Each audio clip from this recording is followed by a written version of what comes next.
Hello. हा बोल ना ग.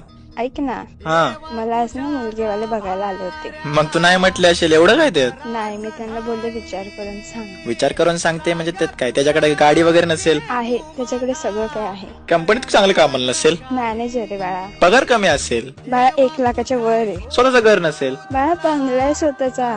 मग तुझा विचार काय? मी त्याला सांगते म्हटलं मी होच बोलणार आहे. तू वेडी आहेस का जरा ग? म्हणजे मी आतापर्यंत जे प्रेम केले काही चुतेगिरी गेले काय? हा हे बघ, तू प्रेम केलं, सगळं केलं, मला सगळं मान्य, तू मनापासून प्रेम केलं, हा मग? पण तुझ्याकडे आहे काय? मला तू कसं सुखात ठेवणार आहेस सांग.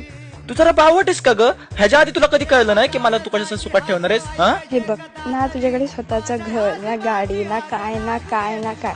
जर मला चांगलं येतं तर मी हो बोलू शकते ना, नाही म्हणायला काय हरकत आहे. अरे पण तू थोडं थांब दा, मी सगळं करतो ना माझ्या परीने, सगळं जेवढं माझ्या जीवाचं राहून तेवढं सगळं करतो ना, काय प्रॉब्लेम आहे? थोडं थांब ना.